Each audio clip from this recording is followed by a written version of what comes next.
I'm Tony Errichetti, and welcome to Discourse in Action.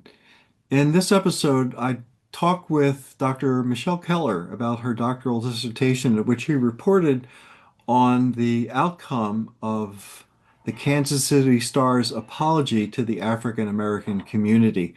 So, in this talk, we talk about and explore what happens when a legacy newspaper confronts its own narrative power, and how language and journalistic style books and everyday reporting choices can either reinforce cultural stereotypes or help repair them. Today we're joined by Michelle Keller. What really got my attention was her doctoral dissertation entitled "The Media, the Minoritized, and a Mea Culpa: Black Kansas City Leaders and the Kansas City Star's Apology for its Past Coverage of People of Color." So thank you for being here, Michelle. It's a pleasure to be here. Thank you for inviting me. I really wanted to talk with you about what it means for a legacy press institution like the Kansas City Star to look inward to confront its own narrative power and to publicly account for its past through both storytelling and strategic change. So I'm interested, what really prompted this moment of reckoning for the Star? Was there a turning point, or had this conversation been building over time? For many, or like many, the turning point really came in the time after George Floyd was unfortunately killed in Minneapolis. That happened in May of 2020. And shortly thereafter, the Kansas City Star's um, managing editor for race and equity began to think about the Star's role in how we got to that point and conceived of this project to look at that because so many times it's the narratives that frame our existence, our reality, right? And so post George Floyd, many institutions looked inward to say, how might we have contributed to this unrest? You might recall throughout the summer there were protests about Black Lives Matter, the injustices in all systems, not just newspapers, but in education, in the way that police patrol, in healthcare. So the Star was no different in that it was starting to look at how it may have contributed to the issue. And they formed a team to look into this, to go back into the archives and just see, what was our role in this. And in December of 2020, they issued the apology for the way that it had historically covered minority communities. And what's interesting about this is most newspapers don't do this. Um, if they make a mistake, there's usually a correction on page 3 down at the bottom in mouse size print. But this here was front page news. And that struck my interest because it's very unusual for a newspaper to be so publicly announcing or owning up to mistakes. Typically, what you see when a newspaper makes a mistake is they'll blame the individual.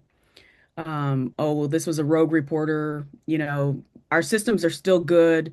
We have checks and balances. We have editors. Nothing that is incorrect or inaccurate can be in our papers. But here was a paper that basically said, we've been doing it wrong all this while as it relates to people of color. In this case, it was extremely subjective. Like this is what we did. They really did a lot of soul searching. Can you talk about that soul searching and the language that they reconsidered and tried to correct through this apology? Absolutely. Yeah. And one of the things people may not know is that there is this thing called the Associated Press Style Book that guides the way newspapers talk about certain topics. So it is not unusual that the Star would use problematic language, we'll say, because that was the mode at the time. They were referring to the style book. Um, so words like Negroes, criminality, deviance, etc., that was all present and in some ways codified by the Associated Press style book. So the fact that the Star would then say, 30 years later, looking at it with a different lens, that was wrong to do, was groundbreaking. I think for many people, the narrative coming out of the Kansas City Star reinforced stereotypes. So you can see over my shoulder the headline Dangerous Negroes, Assault and Seriously Wound a Conductor, Armed Robbery. It seemed like whenever minority people made it into the news, it was for things that were not good. Um, Low performing school grades, crimes against other people, against the majority population. Um, it it seemed to me in their soul searching that the examples that they lifted up really worked hard to make minority subjects lesser than. So by their word choices, then that led to people of color not being seen as actual people and people worthy of being covered. An example that they held up was the Plaza floods. So in Kansas City, there's this area of town called the Plaza. It's modeled after cities in Spain with lots of fountains, and there's a creek that runs along it. Most of the coverage was about the damage done further up in the stream to retail and offices on the plaza.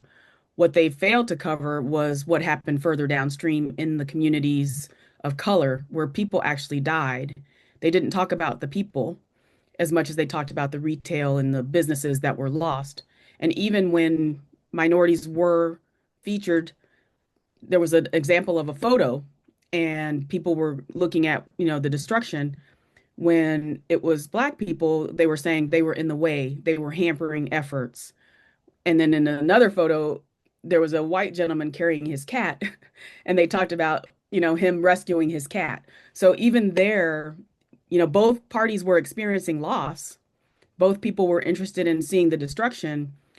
Black people were painted as gawkers and hampering the rescue efforts. This man was seen as, look, oh, he's a hero. He's rescuing his cat.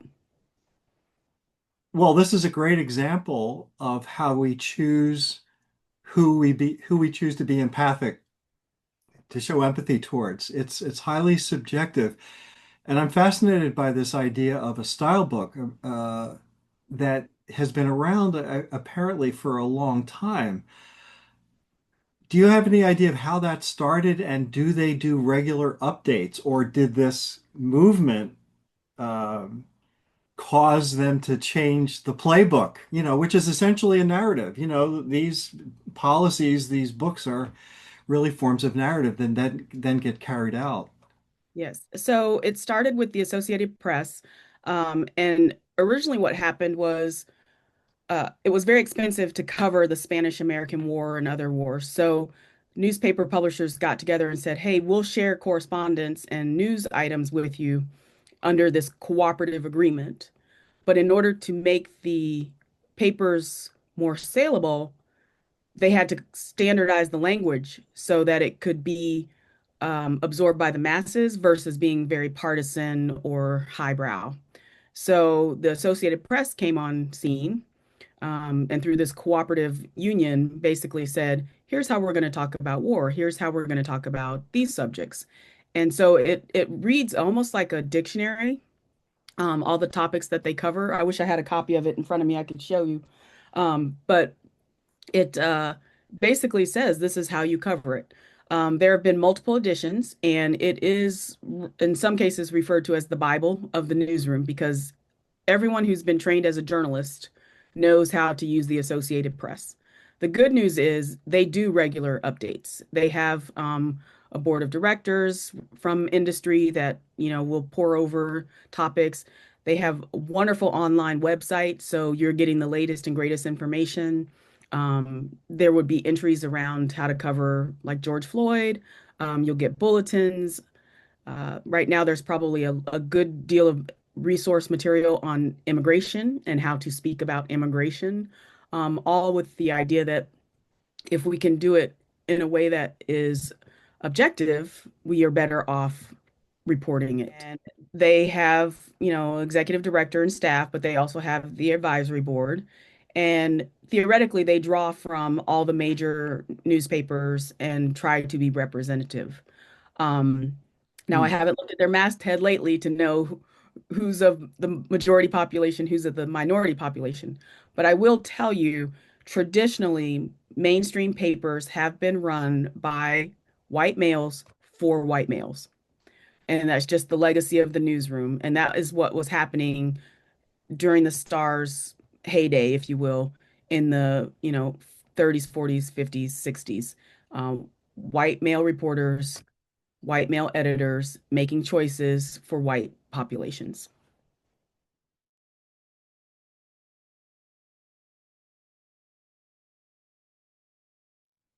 Can you talk a bit about what you studied in your dissertation? Who were your subjects? So my dissertation really had a two-pronged approach. I was very interested in what Black community leaders thought about the Star and what the experience of the Star's leadership team and managing editors was at the in the time since the apology. So really going back to the apology itself, there are things that make an apology a good apology.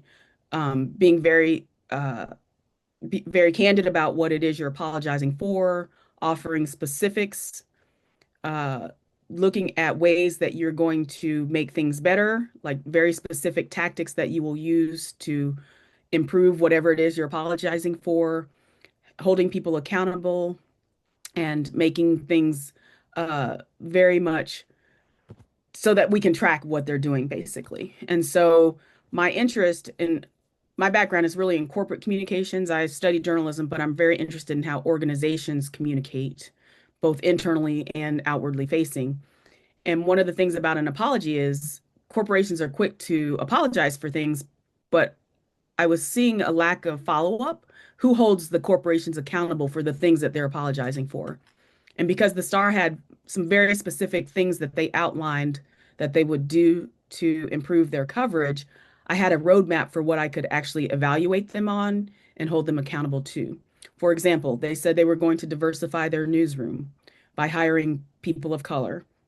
They were going to try to diversify their sources. So very often we get the official account of maybe an interaction with the police from the police department, but rarely do we talk about the communities in which they were operating or the people that were maybe arrested. One of the other things the Star said they would do would form a community advisory board. So an advisory board representing the populations that they needed to improve coverage of that would help them navigate topics of importance, bring topics of importance. They also said they would have listening sessions. So going into the communities of color and trying to um, learn more about those communities, what's important to them, what do they want the paper to cover, what topics are important that need more coverage. But basically, there were things that the Star said they were going to do that I could then go back and look at to see if they did it. So once they did those things, I wanted to know, has the Star's stature in the Black community changed because of the things they said they were going to do? And so my dissertation was really focused on those things and understanding what has the Star done since they issued the apology. I will tell you there were some strategic hires. There were people who were hired. We have now four people of color in leadership positions, including the managing editor, who came from the Associated Press. So he has an opportunity to influence it now on the newspaper side, as he did when he was with the Associated Press. The editor of the opinion page is a woman of color, and there is now an editor for race and equity. The other thing the Star said they would do was make content available for free in zip codes that traditionally haven't had that. So they have introduced several different digital newsletters, including one called On the Vine, which is designed to cover things happening in historic 18th and Vine district in Kansas City. That is where jazz really originated. It's traditionally the purview of the African American community, very similar to like what Tulsa's Black Wall Street would be. That was the place where Black Kansas City was and still is. It's the home of the Negro Leagues Baseball Museum, the Gym Theater, the Mutual Musicians Association, some very rich cultural activity happening in 18th and Vine. So you've been following up on their progress to see if they've actually met some of the targets that they identified. on a scale of 1 to 10, how satisfied are you? And I understand this would be an ongoing process, that you cannot make changes quite overnight. How are they doing, in your opinion, so Yes. far? And I should say that the Star is aware of my dissertation. They were very supportive of the work, but they in no way influenced my findings. There were not payments made or anything like that. So, with that background, I will say on a scale of 1 to 10, I would probably put them at about a 6.5. They have made tremendous progress, although it has been slower than they would like, and they admit that. They have reached out to the community. They have attended community events that are of importance to the African American community. They have tried to diversify their sources, identifying new voices. So I feel like in many ways they are really making progress towards the things they said they were going to do. But there have been some starts and stops. Like, for example, with the advisory board, they were looking at how to better use them as more consultants rather than regular meetings where they wait for things to kind of bubble up. Um, there was a recent example of some minority women who were missing, and the Star initially did not cover that well. And through conversations with members of the advisory board and members of the staff who are people of color, they were able to kind of reset how they covered that story. The challenge was they initially started with police reports and their contacts at the police department. And the police department was saying, "Oh, there's no missing women of color." Well, then a couple of weeks later, a woman who was actually missing escaped from her captor and said there were others like me in this person's home. And then the Star kind of was forced to cover it. And what they realized then is relying on official sources can be problematic when the whole story cannot be told from those sources. And so that's when they made a recommitment to finding alternative voices and finding people in the communities that are affected to talk to. So there was a lot of soul searching, and there still is soul searching going on for certain topics and stories that are breaking in Kansas City. Certainly, the George Floyd murder was an inflection point in so many areas. Between COVID and the timeout that we had, you know, Hmm. people are reconsidering things. Me Too, that movement came up at the same time. It was really, in many ways, just an exciting time of social change. And we It see was. pushback from that now. We see definite pushback. Mhm. And Mhm. so it's not, any social progress is subject to change. Yes. And it's unfortunate that we are actually reliving this because there have been multiple periods of time in the past where we have revisited this topic and we thought, well, this time it's going to stick. And it didn't. It's unfortunate that we're seeing pushback on the progress that we made in the social justice space following George Floyd, Me Too, Black Lives Matter. But history has told us that it happens. It happened in Reconstruction, it happened in the 60s, and it's unfortunate that it doesn't stick for the long term. But I do think anyone who is exposed to this and who is thinking differently because of it, we will make incremental progress. It will be incremental, but it will still be progress. And so I take comfort in knowing that maybe people are thinking a little bit differently about how communities of color are covered in mainstream newspapers.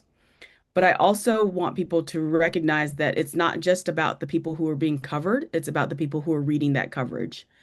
And if the Star's work inspires the majority population to think differently about the lived experience of minoritized communities, then it will have done its job. I'm really curious about the pushback. It's an arena of conflicting narratives, and you as a corporate communicator, one who I think probably fashions corporate communication, you must be aware of the language that's used in the pushback. What do you see as some of the rhetoric that is being used to take back some of the efforts over the last couple of years? It's very problematic to me that some words have been co-opted. by people who would have you think differently about minoritized communities. For example, illegal immigrants. When we're talking about minority populations, they're illegal, but everyone else, they're just immigrants, right? So people of color are illegal. People from mainstream media are not. We had a recent example where there was a plane load of South Africans who came to America as refugees. They were set up, they were paraded on television. It was a glorious thing. They were all carrying American flags. That's different than refugees of color who are seen as drains on society, who have to have sponsors, who have to have so much money in the bank, etc. Well, they're both fleeing. Well, there's debate about what the South Africans were fleeing, but once they arrived here, the narrative around those two groups is very different.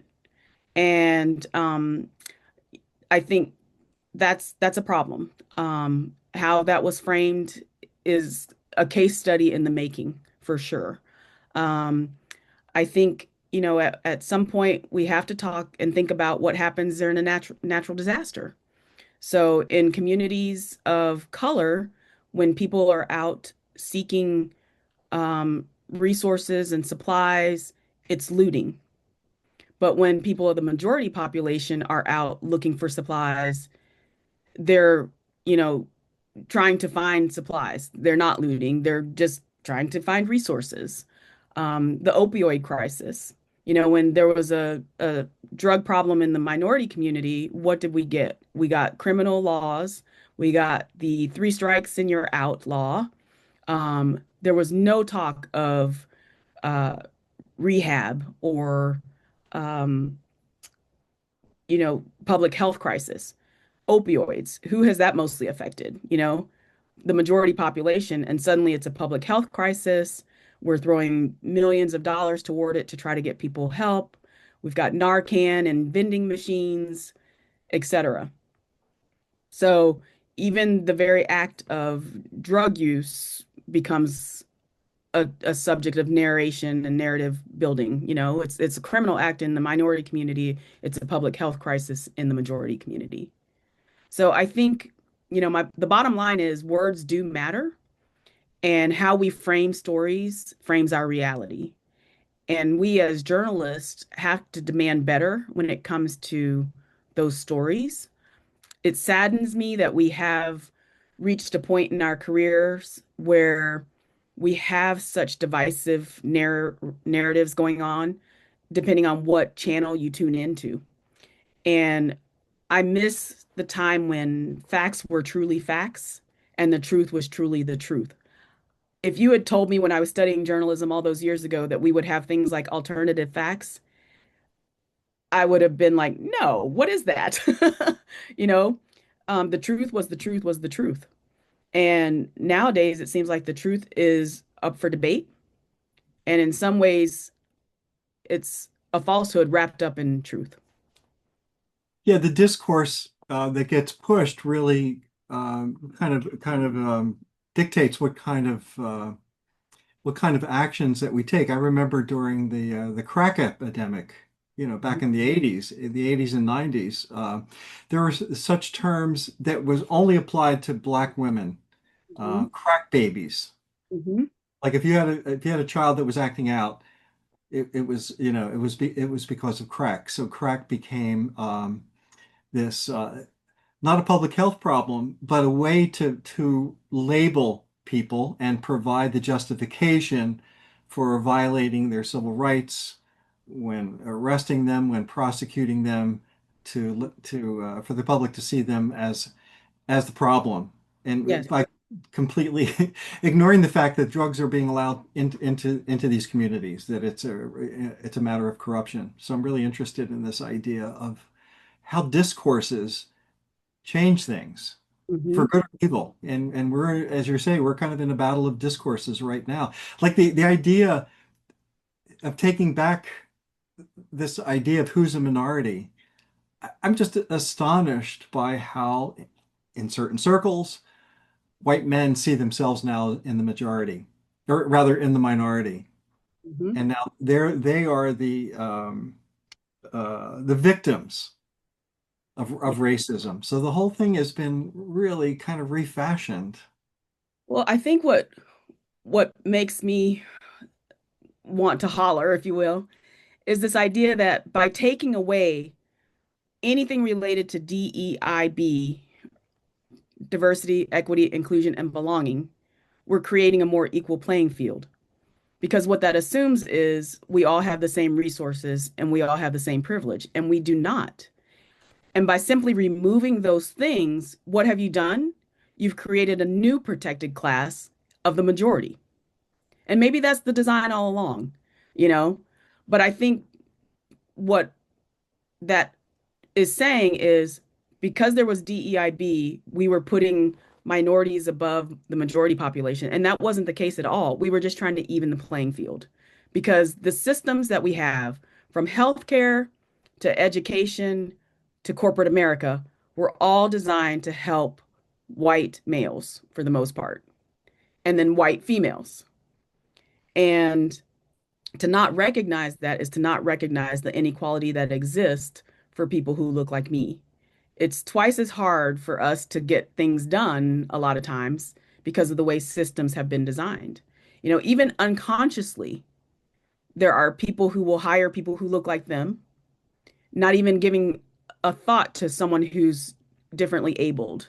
I have a friend who was born with part of her limb missing.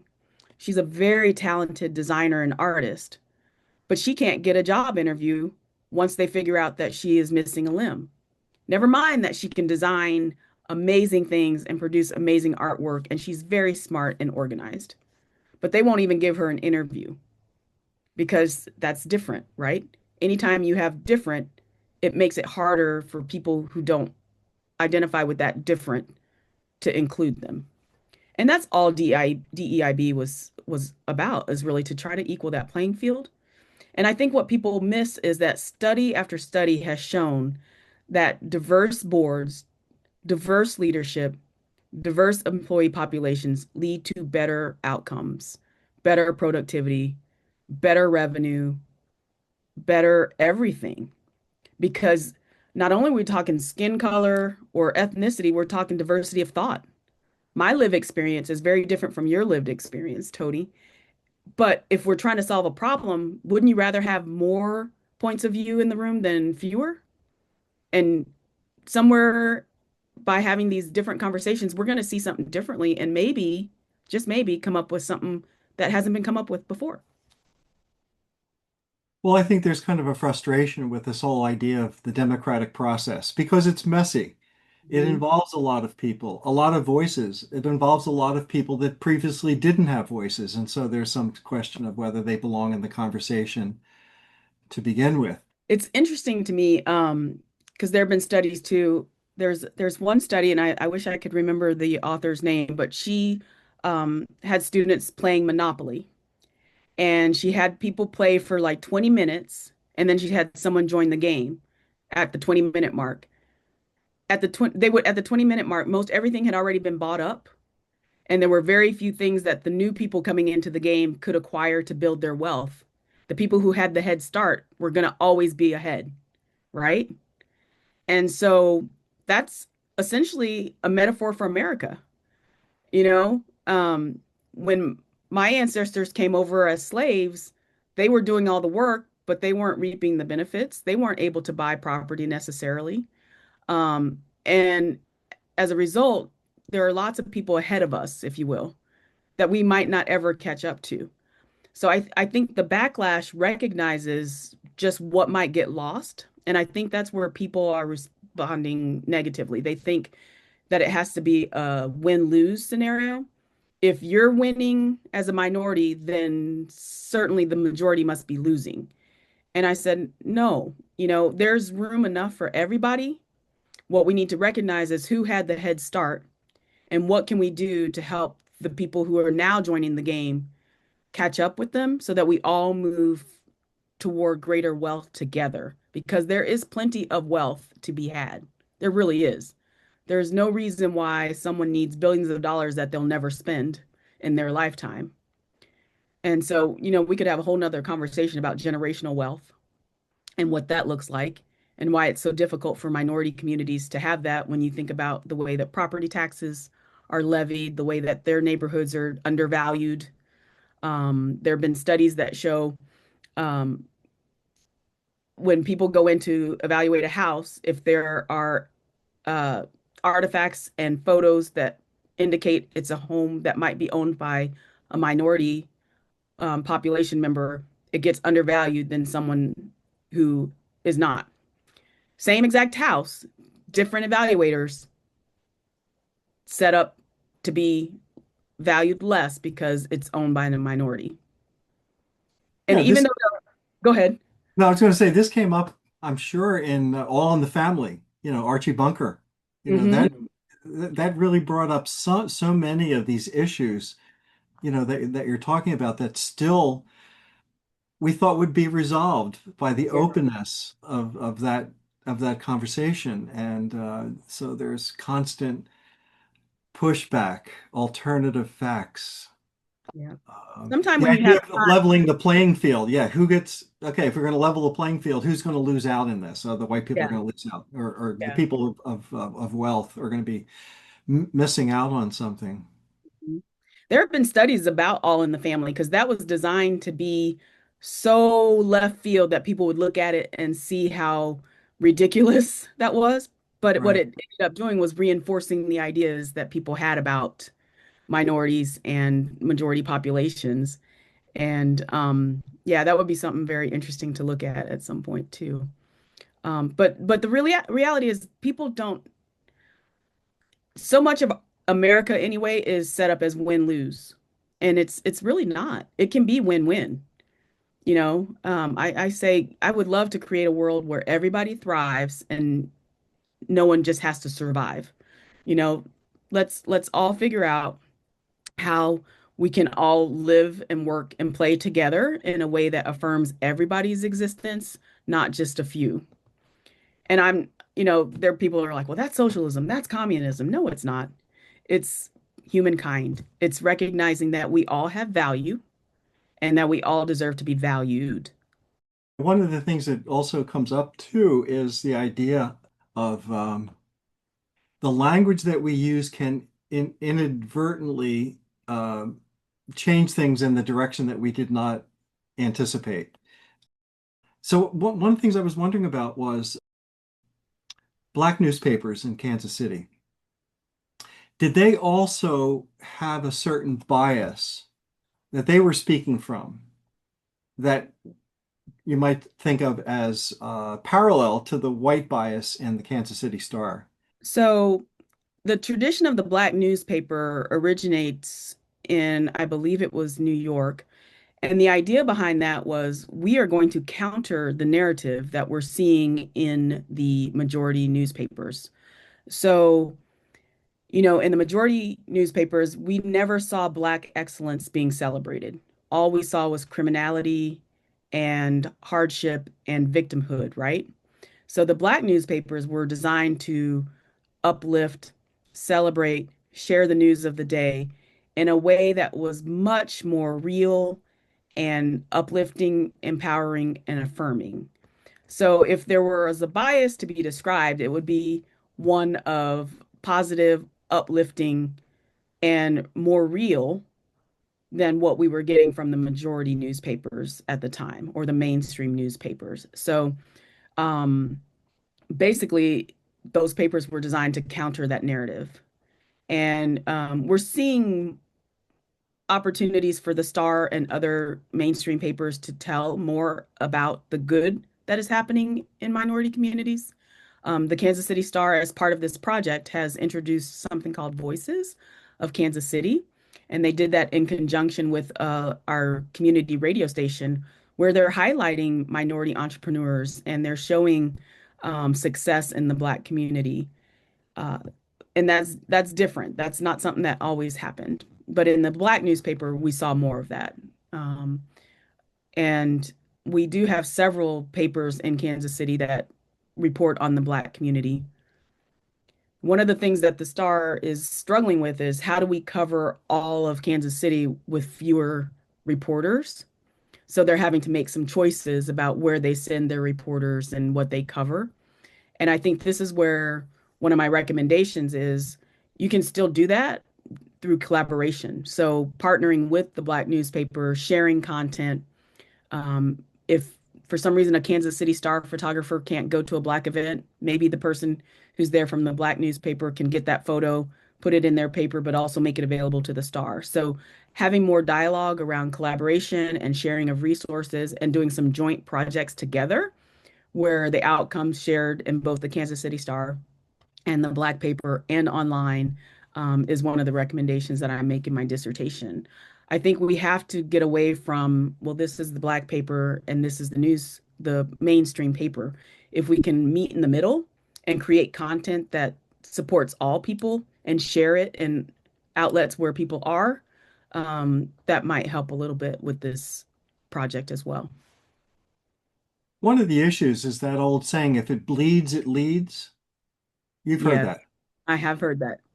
The fact is, I think that feel-good stories just are not interesting to a lot of people who read. We get our entertainment through media sources. It's not just information, but it's entertainment. And so it would It's make sense that we want to focus on the negative, regardless whether it's, I mean, I'm sure, Black Americans have gotten the brunt of this, but that's Mhm. what sells. How do you counter that and make the stories, the counter narratives more appealing? Any thoughts on how to counter the if it bleeds, it leads discourse that is just what runs newspapers and media? So I do think that we will always have that if it bleeds, it leads mentality.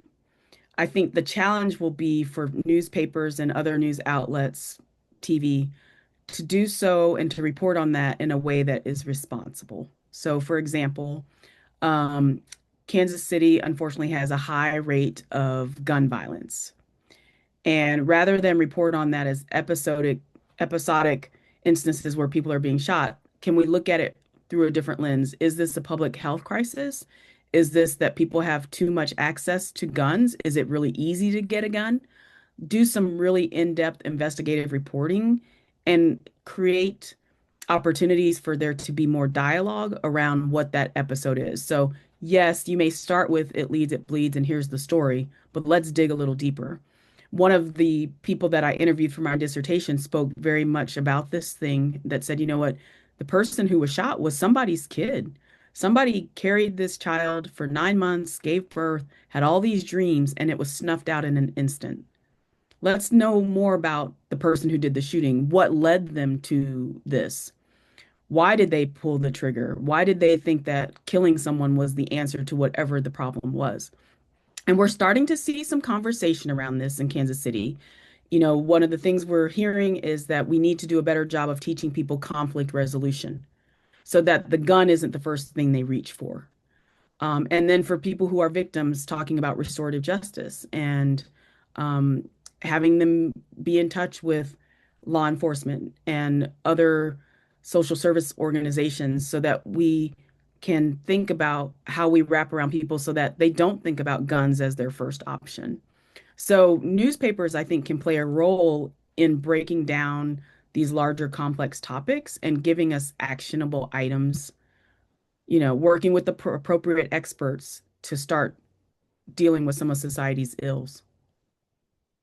Yeah, can you mention some of the stories that you heard in your dissertation, in your research, that really influenced you and gave you some ideas about how to come up with alternative narratives? One of these stories that also resonated with me while doing my dissertation work was around achievement in the Black community, specifically around education and higher education, and making it possible for students of color to be exposed to careers that perhaps they wouldn't be exposed to. So, two of the people I interviewed, one was a doctor and the other was a nurse. And they have started a program where they provide opportunities for students of color to visit hospitals and to hear from doctors that look like them and to show them that it is possible for you to be a doctor or a nurse or a physician's assistant or a surgeon because there are people who look like you who are doing this job. They may not always be shown in the newspaper, but they're there. And I think that was an example of a couple who saw a need and decided to do something about it. They started a nonprofit, and once a year they get students from high schools and early college to come together and talk about this. They also support medical students who are in medical school by providing them with professional development opportunities. So, that all goes back to this topic of representation in newspapers. So often, people of color are not fully represented in newspapers. And so, one of the things that resonates with me in my research is how do we get more representation in these newspapers? And it's representation that is going to make a difference, that is going to affirm and lift up and be positive versus negative. Yeah, one of the issues that you bring up, I think, is really important. This idea of people representing themselves, as you have. You got people to really talk from their own perspective about how they see things. In journalism, the writer has an opportunity. The writer is representing the person that they're talking about. They're not representing themselves. The subject is not representing themselves. So that sets up, I think, perhaps a bias in how people are represented by the writer. Mm-hmm. And so, and also the other thing that you talk about that's so important is that the need to have dialogue, the need to talk, Hmm. which is separate and apart from the reporting of the problem. But you really are an advocate for communication. And Absolutely. I guess that's part of your career too as a corporate communication person, correct? Yes. Active listening makes for better communication overall. And one Right. of the things I often hear from reporters is, well, I'm a white journalist. I couldn't possibly cover the Black community. But what I tell them is, my whole life, I've had to cover others who don't look like me, and I learned how. So you can as well. And you can do so in a way that doesn't revert to stereotypes and biases, right?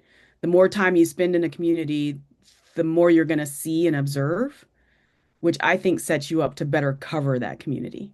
And I do have an example of a white reporter who went to a barbecue in a Black neighborhood. He was just going because he wanted to meet people and try to find some official sources. He looks across the street and he sees what looks like a golf course. And he learns from the person who owns the land that he is building a golf course in the inner city to expose children to this golf course. And the reporter ends up writing a story about that. Some golfers at one of the more prestigious country clubs in Kansas City get wind of this project and decide that they want to financially support the golf course in the inner city. So the gentleman is able to realize his dream of building out this golf course. But what was interesting to me is that the reporter continues to go back to that neighborhood and continues to check in with this person from time to time. So now there's a relationship there and there's a bit of trust there so that if this reporter needs to go back into the Black community to cover something, he has people that he can start with, right? But what it also did for the majority population, the gentleman from the country club, is it showed them that we have something in common. You know, there are people in the inner city who want to golf, and we can find common ground. And I think more and more stories need to be written that show what we have in common than what is different about us. And I think the only way to do that is to be in community and to go into those places where it feels uncomfortable. And it's only going to feel uncomfortable until you find people who would welcome you, you know? And if it's one thing I know about being a minority and being in the minority community is we welcome everyone, you know? It's it's a lot easier, I think, for someone to be in community with us and to learn our culture sometimes than it is others because of the walls that sometimes get put up. You really talk about the power of empathic curiosity Hmm. and learning. How are you going to learn about people if you don't connect with them? Right. and ask curious questions. Like, I really want to know how this works for you. Mhm. It just seems like a real basic requirement, whether you're a journalist, a physician, a probation officer with no street experience, just getting curious about the people that you work with Yeah. as a form of self-knowledge and self-learning is so important. So I can tell you that for me, that started early. My dad was a career Army officer, and my surroundings and my community changed every few years. And rather than lament about what I lost, the way that we framed it as a family was look at the adventure we're about to undertake. Look at the new people that we're going to meet. Look at the new community that we're going to be a part of. So, just in the way that you frame your experience can create a more rich life and can create that empathetic curiosity. So, I think it's very important for people to recognize that they do have control over how they navigate this world, and that if you come from a place of objectivity and openness, and I'm going to learn from people who are different than me rather than fear people who are different from me, you're going to have a much better life, as will the people around you. I like to tell the story of my two nephews. One night we had pulled out a board game, and there were the three of us. We were going to play a game. My older nephew got to go first because his birthday was closer. And then I said, we'll just move to the left. And that was me. So I was in the second position. And my youngest nephew was going to be last. Well, before we even started the game, there were tears because he didn't want to be last. And I said to him, baby, you're not last, you're third. And his demeanor changed. He sat up, he stopped crying, he was ready to play. And I use that story to illustrate the power of words. Was he last? Yes. Was he also third? Yes. You know, it was it to me was a perfect real life example of the word choice and perspective and what that means for the game of life. I think you really put your finger on what discourse is, as in that example of your father who said this is going to be an adventure. That Hmm. sets up um, possibility of stories, narratives, the rhetoric of having an adventure, just getting out and being curious and meeting new people versus there could have been another discourse that your father put out there. Maybe if he was more fearful or Hmm. suspicious, it would be you got to be careful. Don't trust these people, whatever that is. And that would not be peculiar to your father or anybody in the Black community. It's just, as you say, it's the words that we choose that frame our conversation, that frame the action, that move actions forward Hmm. that are Hmm. really important. I have one more question about how did the people, the Black citizens of Kansas City, respond to the stories that came out of the Kansas City Star, the apology that was made? What did they say? So I interviewed 17 or 18 people about the stories. And I can tell you what was interesting to me is that some people were very familiar with the series, some people were not familiar with it at all. And what I learned, and this was one of those aha moments, is that because of the way that the Star had operated historically, they found other places and other ways to get their news. So rather that be relying on the black papers, word of mouth, waiting until someone told them to check out the story, they didn't necessarily look to the Star to get their news, their day-to-day news. Many of them rely on television, I will say that. But for those who were familiar with the series, there were a couple that were like too little, too late. You know, where were they when they were flush with cash and could have made a difference in our community? There were some that said, oh, well, it's a nice start. Let's see how this plays out. And there were others who thought, this is fine, but I haven't noticed a difference. I'll just keep relying on my channels, whether that be news alerts on my phone, word of mouth, or the black press. So it was a mixed bag, to be honest. Yeah, which is kind of what you would expect. that you really were documenting kind of the state of the art in some ways of the moment. And so did that give you some ideas of how to proceed from there in terms of your involvement in changing these narratives? So one of the things that I hope to do in future months is work with the folks at the Kansas City Star to make sure that they have true measures in place to measure their progress against their objectives, to help facilitate dialogue between the minority communities there and the Star. I think they're definitely trying to do that through the advisory board. But one of the things we really need to do is reach back to the community and talk to young people who maybe are considering a career in journalism and create pathways for them to become the editors and reporters of the future. One of the things that was interesting about the people I interviewed from the Black community is that many of them had ties to the Kansas City Star. A few of them had even been reporters at the Kansas City Star. But because they did not feel welcomed in the newsroom, because they did not have mentors, and because they felt they were always pushed to do the Black stories versus more enterprising or investigative reporters, they eventually got fed up and left. So, just as I said earlier, I had to cover communities that didn't look like me. I think the majority population needs to become comfortable covering stories that maybe don't resonate with them. There's got to be more give and take in the newsroom so that everyone has opportunity to cover the big stories as well as the small stories.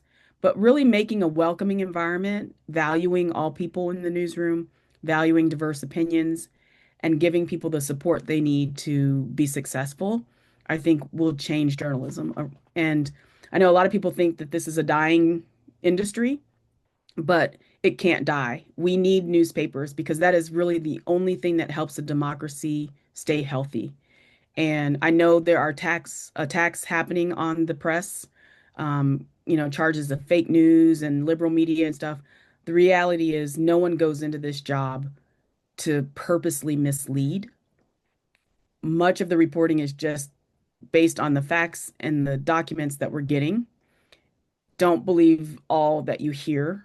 There are people who are tearing down this institution because it benefits them. But we need people, we need journalists to shed light on things that need to be brought to the forefront.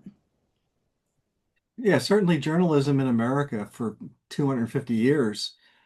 A lot of it was, what's been considered yellow journalism, just really highly inflammatory. It's nothing new. Mm-mm. So we're going through, cycles of, reporting, response to reporting, and hopefully we'll come out of this. Yeah. We've In the seen it all future, before, unfortunately, right? with people like you, your generation is going to make these changes. That's my hope, and that's part of the reason why I became an educator. I really believe in this institution. I believe in telling the truth and creating opportunities for students coming after me to continue to fight the good fight. We do not for 1 minute need to take for granted that we're going to have a free press. We cannot do that. We need to protect our press. We need to protect the people who are reporting on things that maybe are uncomfortable. And we need to demand more from our leaders, our elected officials. Um, if you had told me 10, 15 years ago that we would be sitting here debating what is truth, and seeing some of the characters that we see in our elected positions, I would have been like, no, not in America. But you know what? Okay, let this be the strike across the bow that gets people up, motivated into the polls. We need to go back to basics when it comes to public servants.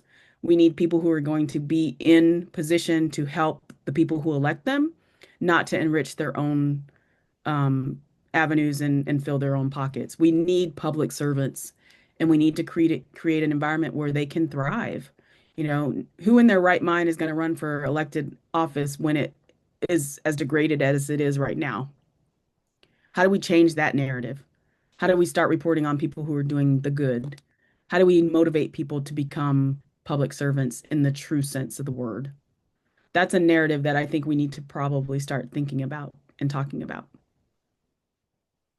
Well, with that, I really enjoyed this conversation, and I hope we get a chance to follow your career and to see where this is going. So let's talk again, Michelle. It was really just a wonderful conversation. I really appreciate your time. Thank you so much, Tony. I enjoyed it as well. I am always open to talking about this. And I will tell you, one of my fondest memories on Sundays, we would go to church, we'd go to brunch, then we'd come home. My dad would get the newspaper from the driveway, and we would divide up the sections. And as a family, we would sit around the living room, Yeah. read the paper, pass over sections when we were done with it. And I think it's because to this day, I think that is the reason why I am still so passionate about newspapers. My parents and brother still get the paper thrown on the driveway. I read mine online, but it was a family activity and it was expected that we remain informed because that is the way that we become productive citizens. So I really want people, if there's one thing they take away, it's support the newspapers, read the newspapers, keep informed. That's the only way this democracy is going to survive. Boy, that ritual of sitting around the table on Sunday with the paper that has that smell to it. There's Mhm. something about paper that's really alluring. In my family, you'd go to church, you'd pick up the donuts, and you'd pick up the Sunday paper. And Yep. that would be Sunday morning. And as you were saying, the newspaper would be spread out, different sections. I always read the Dear Abby section first. Yes. I love Dear Abby. Yeah, Yep. yeah. I like Dear Abby and the comics. And th- then I would go to the hard news and then the puzzles. yeah, yeah. And I really love Parade magazine. Do you remember Parade magazine? Parade. Oh, I always thought that was kind of a lesser magazine. I think the Washington Post put that out, but I'm not sure, but I always saved that for last because it it had the was. celebrity gossip in it. And the ads. I love the ads in the back as well. So, Yeah. So well, great. Let's talk again, and let's keep up. sounds great, Tony. Thank you so much.